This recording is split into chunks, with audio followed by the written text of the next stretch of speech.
again, and welcome to the Author Roundup. This special segment of the Book Connection show showcases emerging indie authors who join us for a discussion of their newly published books. Join us for a conversation with our next guest author.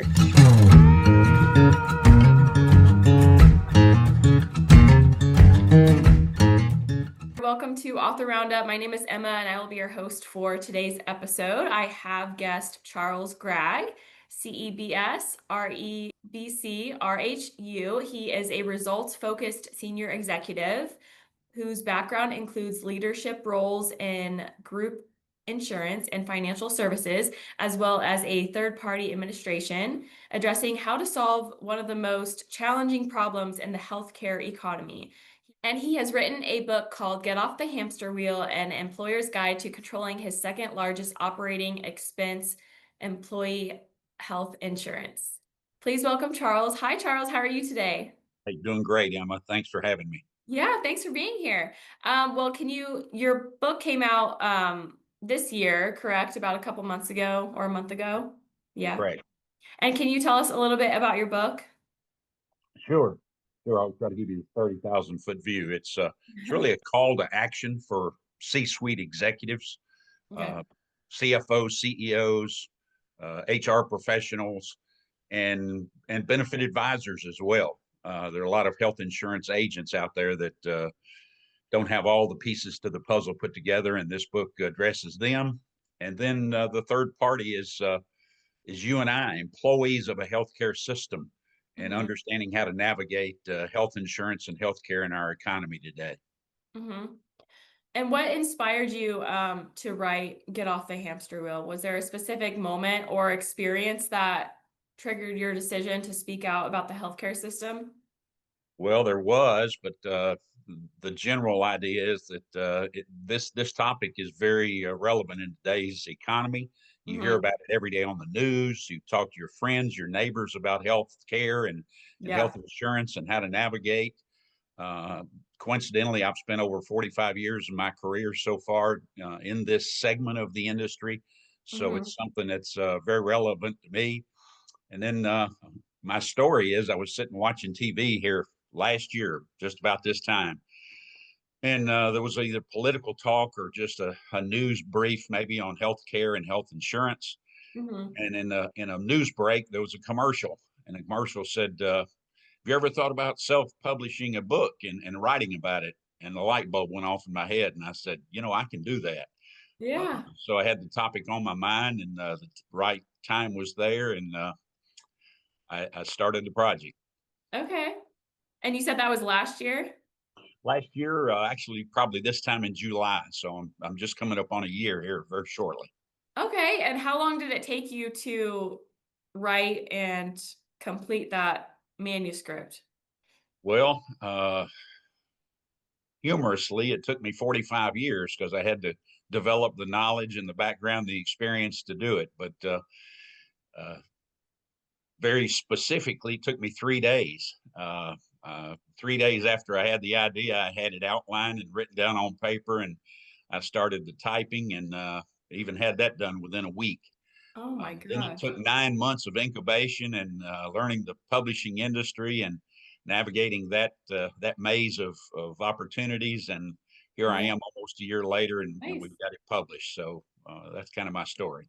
Okay, yeah, I was gonna say that's a fairly short amount of time to write a book, and that's really impressive that you saw the commercial and were like, okay, yeah, I'm gonna do this, and then what was your writing process like once you decided you wanted to sit down and write a book?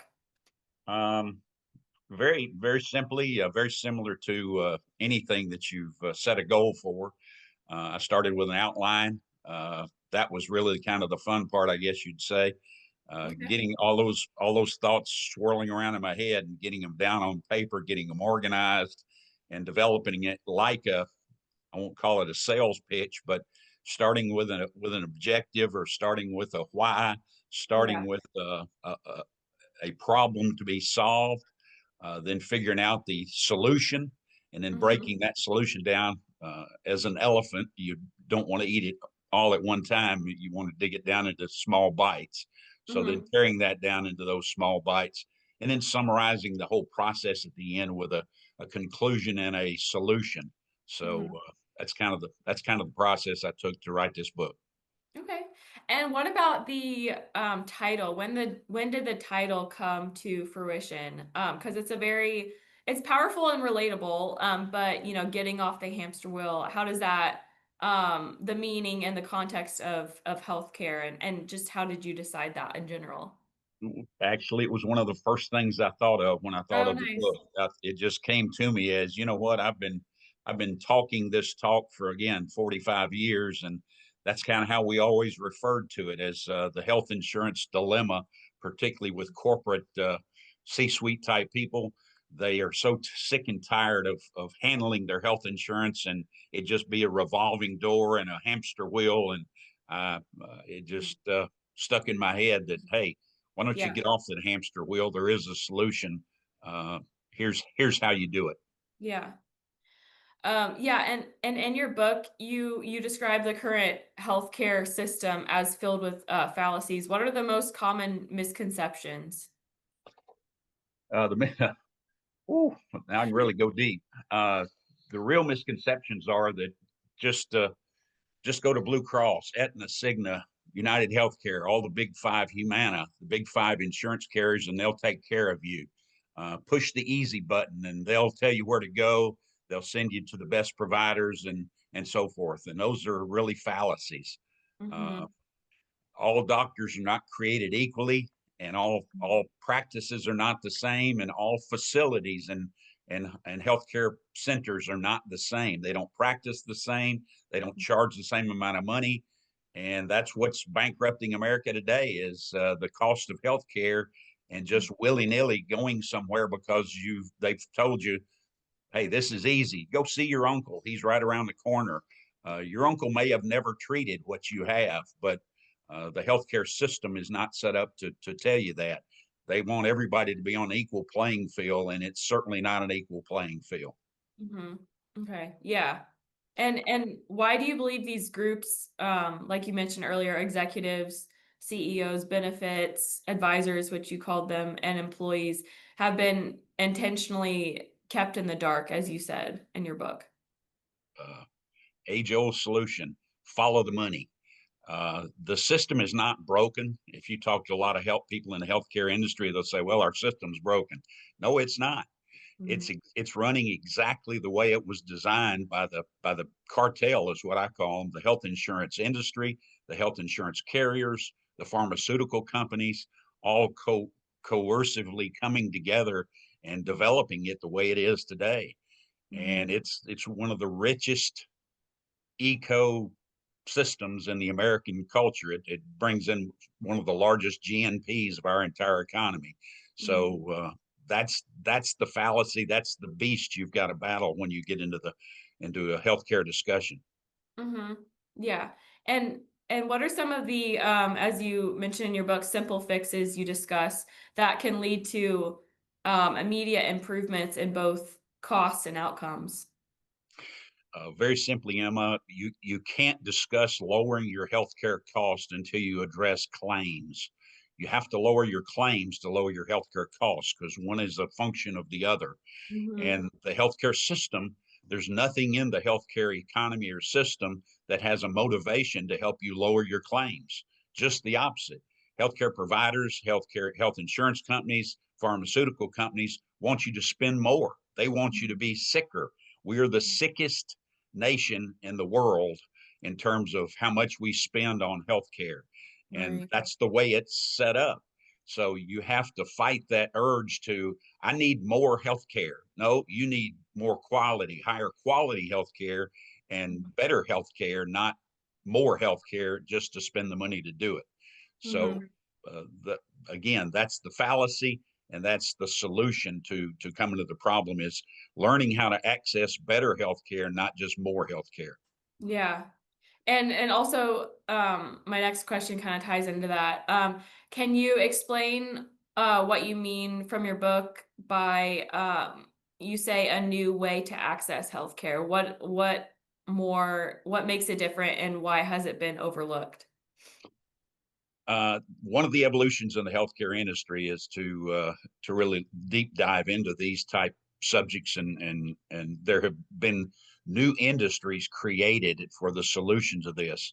That one of the key drivers is, and the healthcare economy, they tell you to just go to their network. Our network is the biggest network in the industry, and you can go to any willing provider and blah, blah, blah. And that sounds great to you and I. You have freedom of choice where to go. Well, the opposite is true if you want to solve the problem. Narrow that network down to the highest quality, and often the anomaly is in healthcare, the lowest cost often comes with the highest quality. So if you'll narrow your network or your network search down to the highest quality providers, it more Mhm. than likely is going to be a lower cost, and ultimately will certainly be a lower cost to your plan and to you, the employee, the patient of the system. Mhm. So we call that medical advocacy. Hire a medical advocate, a steerage device that steers you toward those higher quality providers. They're Mhm. out there and you can find them. It's just hard for you and I as a patient to sit and Google, because everybody wants to claim they're the best. But there Yeah. is knowledge out there that can steer you to a higher quality facility, even as simple as an MRI facility to get an MRI done. Don't go to the local hospital. Go to a freestanding facility. Have your employer contract with a facility if you need to. That might be the very best way to have Mhm. just single access to one facility. Think about it. If you're that MRI center, you'd probably charge a much lower fee if you knew all the employees from that employer. And if it's a large employer, certainly you would. Matter of fact, that's the Walmart model.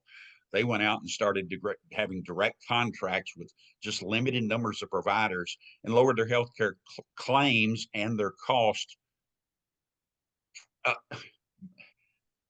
astronomically. Probably cut them to 25% of what they would have been if they just had freedom of choice all over the country. So that's the goal, is to have better access to higher quality, lower cost providers. Yeah. And it's kind of like that phrase, like, you don't know if you don't know, That is especially correct. about, yeah, with healthcare. And, like if you're sick, you need to, figure it out, sooner rather than later. And you're like, okay, so it's like, yeah, what you don't know. That's Um, correct. and you mentioned that results can happen almost overnight. Can you share like a real life example where an organization, made a shift and saw quick improvements? Oh, very certainly. Um, I referred to MRIs a minute ago. I know of companies that took that one simple step, just took that one microcosm of their healthcare plan and negotiated with local MRI. It might even be a corporate MRI group. It may not be just one facility, but they just direct contracted with that one MRI group. And Hmm. overnight, their claims went from $2,000 to $3,000 to $5,000 per pop, per incident, per claim, Hmm. down to $1,000 per claim. Well, that's a 80% reduction in the cost of getting your MRIs if they're all done at that kind of a cost. Uh, Hmm. so that's as easy as it can be. Now, that's just one little segment. Primary care physicians might be another area. Certainly, high cost claims. We have to understand that in healthcare, the 80-20 rule, everybody's familiar with that. 80% Hmm. of this is developed by 20% of that. In a Hmm. healthcare plan, 80% of claims generally come from 20% of the participants. So if you can just find a way to lower those high cost claims, the 80% of the claims that are costing you 80%, if you can Hmm. lower those, say cut them in half, you Hmm. save 40% of your healthcare spend if you can just do that. So Hmm. that's the best place to start. Look at the high cost claims. Lower your pharmacy cost. Pharmacy drug costs have now become 30-40% of the total healthcare spend. Find the same drugs, the same pharmacy charges that you would have, and get them from a different facility. Negotiate a price on those. If you can lower those costs, you've made significant inroads to lowering your total healthcare costs. So there are 15, 20 different areas that we can break out and run down a rabbit hole. And if you can lower the cost in any one of those segments, you've made a a large inroad to lowering your healthcare costs. Mhm. And for employees listening, what can they do to take ownership of their healthcare choices and costs? Engage. The simple answer, Emma, is to engage in this system and seek out those higher quality alternative ways to get your health care delivered. Mhm. Stop just pushing the easy button, letting the carrier tell you where to go. Mhm. You have freedom of choice. You can investigate. Yeah. Hopefully, the employer will plug in as well and provide this medical advocacy, a call-in number, simply an 800 telephone call to a medical advocate. They check their list and say, you know what, there's a Dr. Jones right in your area that this is all he does for a living. He only Mhm. does what it is you're looking for. He's the best in your city. He's the best in the state. He may be the best in the country. Don't go to all these other people who you may be the first one they've ever done. Yes, I practice as a brain surgeon, but you know what? I've not done one yet. That's not the guy you want to go to. You want to go to Mhm. the guy who does this every day. That's all he does, and he's a specialist in that field. Very Yeah. likely his costs are going to be lower. So that's what the employee can do, is engage in the process and not just be caught on that hamster wheel and be told Yeah. where to go to get health care, more health care. You don't want more health care, you want better health care. Mhm. Gotcha. And what about the benefits advisors you mentioned? How can they use their insights to better serve their clients and help companies save money? Transparency would be my overall answer. Ooh, yeah. Health insurance agents are driven by what they make from selling these services and servicing what they sell to the employer. Uh, that's not always in the employer's best interest. They need to be transparent. They need to investigate. They need to find out what the employer is getting when they sell them their package of services, and then they need to stay plugged in and engaged. We're in an analytics world today. Information is prevalently, it's everywhere. You can gather enough information to build a battleship, but benefit advisors have got to stay engaged in that and dissect the problems with each one of their clients and then help Mhm. them solve those particular issues. It may be just their pharmaceutical plan. It may just be what we call a PBM, the Pharmaceutical Benefits Management Company. Fix that little issue, and that might reduce your cost 10-20% just by fixing that one issue, and then dig into the next one. So there's always something that can be adjusted, but be transparent about it. A lot of agents, and I'm not casting uh, doubt to anybody, but a lot of agents are just in it to see how much money they can make for as little service or disruption as they can provide. But disruption is not necessarily a bad thing. The Mhm. old saying goes, if you expect a different result from doing the same thing, that's insanity. So Mhm. you have to do something different and engage a little differently if you want a different result. And that's where we are in this economy. Yeah. And so you wrote your book very quickly. You mentioned earlier that you said it took you 40 some years to write, um, owing to your experience. What is your background? How did you get into um, this line of knowledge and the healthcare system? Very interestingly, I got out of college with a degree in finance and was Okay. looking for a job. I just happened to stumble onto this segment of the industry. If Okay. you take insurance as a broad stroke, there's umpteen different ways you can go. And I settled in on the work. Let's work during the day and work on health insurance with employer groups, and that suited my needs for what I was looking for. And Okay. even within that large spectrum, I focused on this solutions based Mhm. concept. Even when I got started right out of the chute with a third party administrator in the self funding, self insurance realm. And I've been doing that for 45 years and have seen all sides of it. The rest of that is I've not only been with one employer, I've been with over a dozen employers, 5 different third party administrative firms, two different reinsurance stop loss insurance companies, two captive insurance companies. I can go on and on. I've seen every side of the healthcare. Uh, I've seen behind the curtain of the Wizard of Oz in healthcare, and he's this tired little man who's out to get your money, as best I can tell you. But so I've seen every side of it, and there are a lot of people in the industry have only seen one side. They've only heard one pitch. They drank the Kool-Aid from one organization or one perspective, and I've kind of seen A under lot. that curtain and know probably a little bit more about all sides of this than a lot of people. And I'm certainly not the most intelligent guy in the room, but I've just my experience has shown me a lot more. I've been privileged to see a lot more than a lot of people have ever thought about. Right. And what would you say is the state of the healthcare industry when you first got out of college and throughout those earlier years and versus now?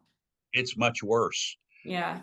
It was an issue when I got out of school, when I got out of college and started in this. Today it's one of the biggest topics in politics, in our economy, at the water fountain, with your friends and family. Yeah. Healthcare and healthcare spending is just out of control. Mhm. One of the problems was when I got started, there were 1,000 insurance companies in this country. In a free enterprise system, you could get healthcare from just about health insurance. I call it healthcare, health insurance from over 1,000 different insurance companies. It was a buyer's market. You could shop it around. You could find somebody better. If this one didn't work, you could go over here. Yeah. Today, there are pretty much five places you can go to get health insurance: Blue Cross Mhm. Blue Shield, Aetna, Cigna, United Healthcare, Humana.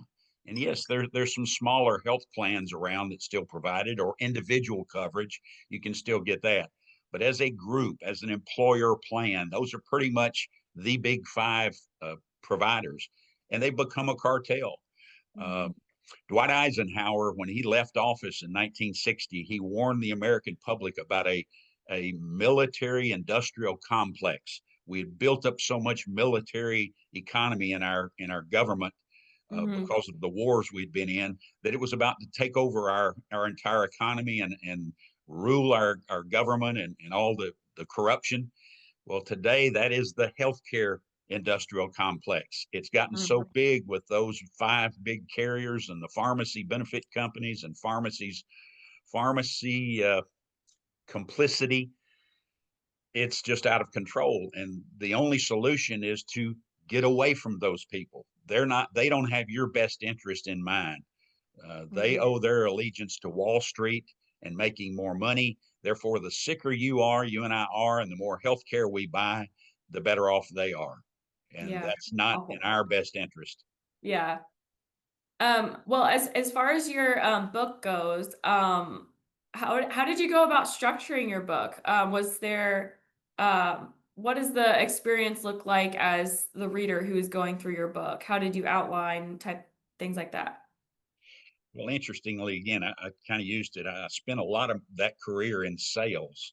So I Okay. understood how to construct a sales talk. That is, uh, expose a problem, provide a solution, dig into the weeds, and give a few tidbits of what part of that solution looks like, and then summarize it with a close, if you will, or here's how you pull all that together, and here's how I can help you do that. That's That's fun. pretty much how I structured this book. Uh, Cool. pretty easy from that. And matter of fact, one of the comments I've gotten, one of the reviews from several different industry executives said, you know what, I've been in this industry a long time, and I learned something by what you've explained Oh, nice. down certain paths within this industry. So I think I've hit a soft spot with everybody engaged Yeah. with this work. Yeah, I feel like this topic in particular can get kind of complicated or complex as far as learning about it. So yeah, it's nice that you really had that approach as here's this and this and this and this to make it more simpler for people to understand. So I like that. What was your writing process like for this book? Were there any major challenges or surprising insights that came up along the way?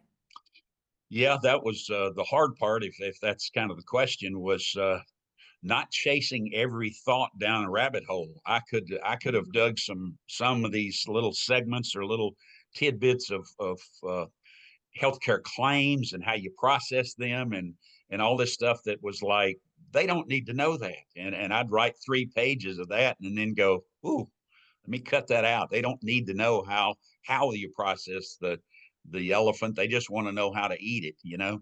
So Yeah. I had to fix my sights on adjusting the language so that every man on the street understood the language I was talking about, because you can get Mhm. pretty deep in acronyms and again Yeah. jargon in the healthcare and health insurance world. So I had to simplify that and then cut out the the deep holes. I just kind of give a summary of this works and this is what you do in this instance and so forth. So Okay. that was what took as much long to edit the final script as anything I did. Okay. And that's those insights are great as far as like, okay, I don't think they necessarily need to know this. And then, yeah, just putting yourself in the reader's shoes, having that reader's perspective, like, okay, well, they understand this. So that's great. That's awesome that you thought of all those things. Was there a part of your book that was most important uh, for you to write or the most interesting thing that you wrote? Uh, yes. Well, I'd have to think about that just a minute, but yeah, I think again, this creature, this beast, as I call it, is so big that Hmm.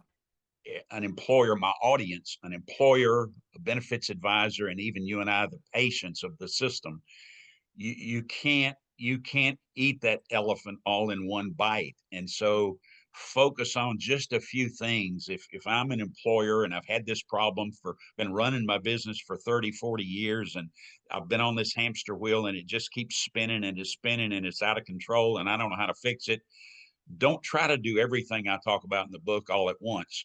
Pick out 3 or 4 of the components and let's work on those and start with those.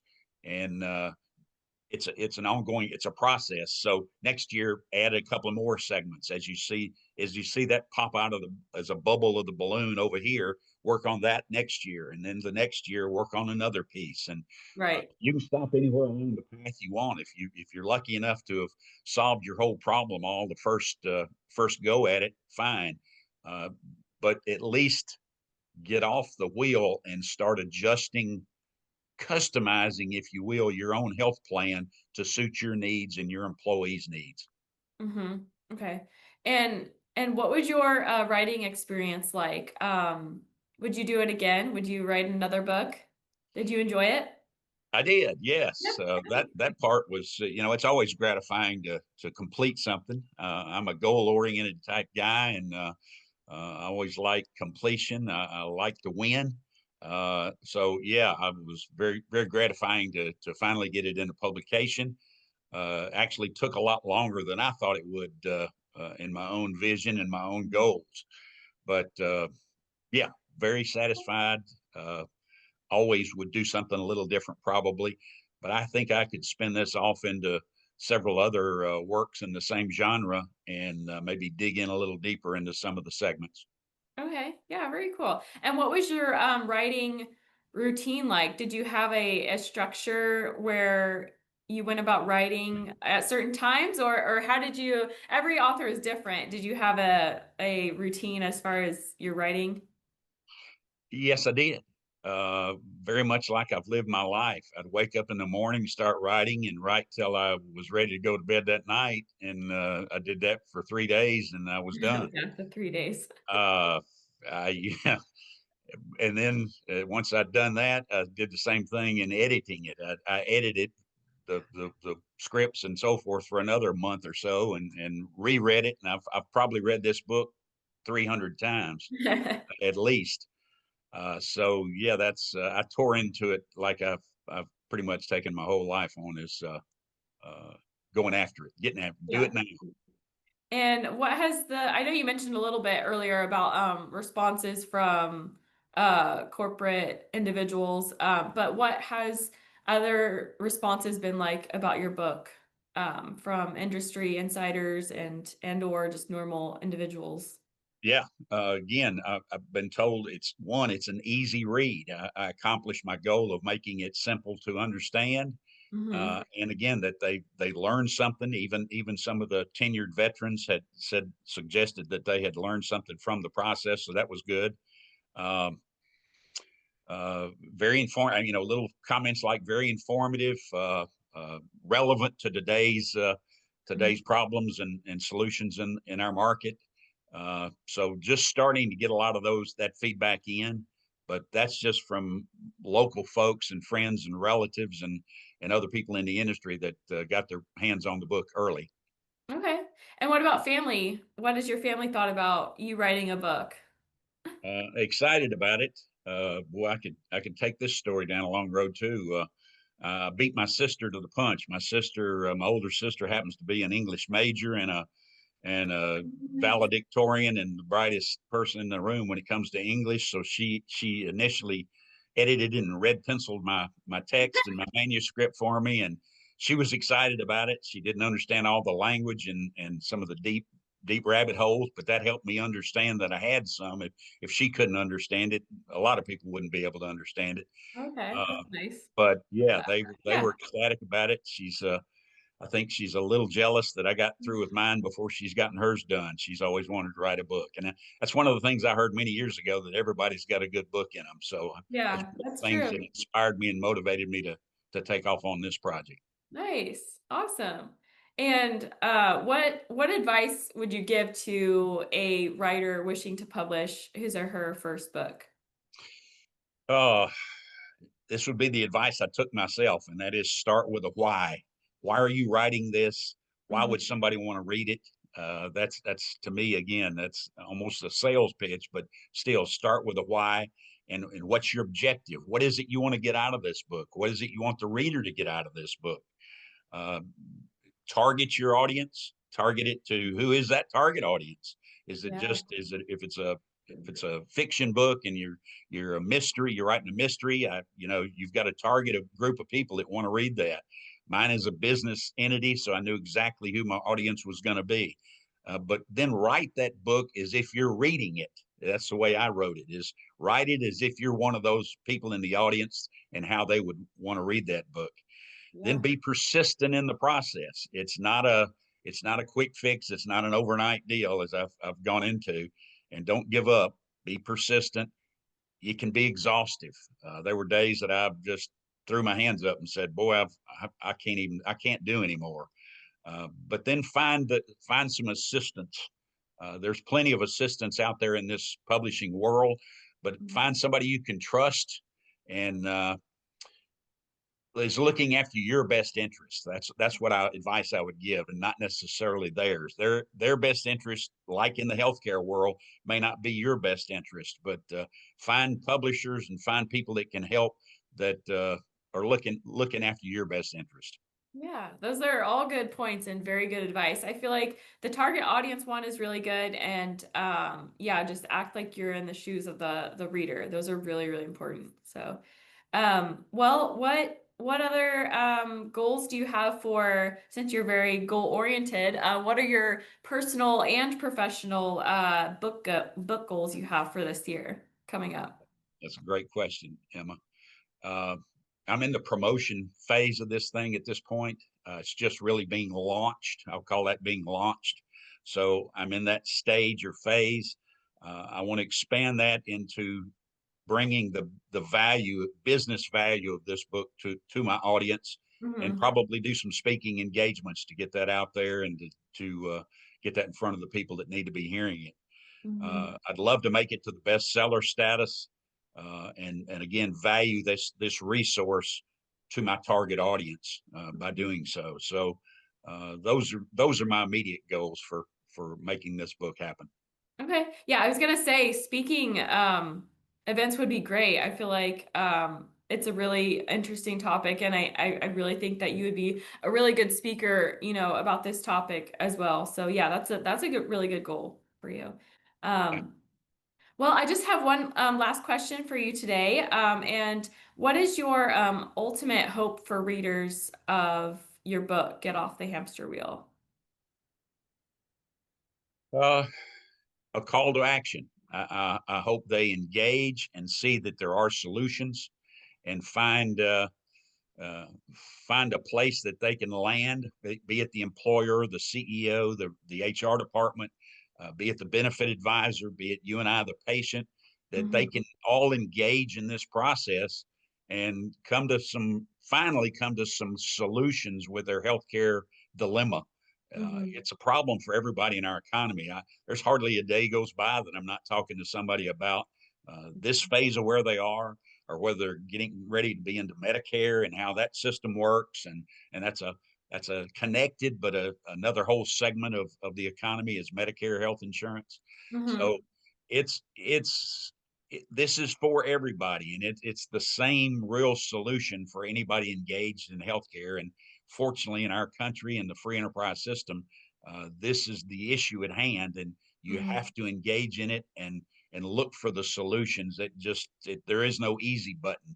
Uh, it's mhm. uh, it's fight the fight and don't get tired of looking. So that's what I would suggest to everybody. Okay. And do you have like a website or anything or any like social media that readers can find you at as well? I do. As a matter of fact, Author House has a website set up for me for this book, and it kind of goes into they can even view parts of the book and scan it and have a little video on a little bit of what it's about and so forth Oh, there. nice. So Author House site is probably the best. I actually have a consulting business, Benefit Solutions Consulting. They can find that at benefitsolutionsconsulting.com, and it digs into a little bit of what I do as a benefits consultant for employer groups. So certainly they could go there. Uh, the book is available now. I'd suggest everybody at least look at that. I have it in four formats now. That's the paperback, hardback, ebook, and now an audio book.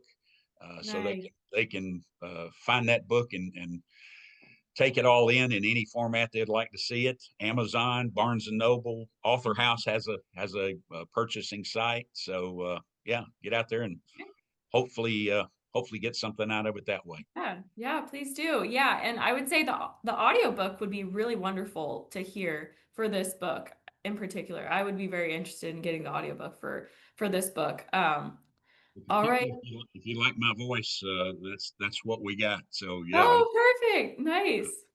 I'm reading that book to you and put you to sleep at night probably. But no, How was that? How was that experience doing the audiobook? uh, That's great. pretty easy. Yeah. Once you've mentally verbalized it to read the words on a page and then put the right inflection into what you're trying to emphasize is not that hard to do I guess as the author. I think if somebody hired me to do it for their book, it might have been a lot harder. But understanding my language and the intent of what I was trying to say wasn't It's all that pretty easy. hard to Yeah. put that. Yeah. All right, Charles. Well, thank you so much for taking the time today for speaking to me about your book. Yeah, we really appreciate you publishing with us, and we wish you all the best with your book. Emma, thank you. Appreciate your time and patience to hear me out. Yeah, of course. And to you listening, please purchase Charles' book. Yeah, like he mentioned, you can go to Author House and purchase it there. It also is available on Amazon and Barnes and Noble. And if you do, please leave him a review. I know he would really appreciate that. And share with friends, family. And thank you so much for listening or watching. And I will see you in the next interview.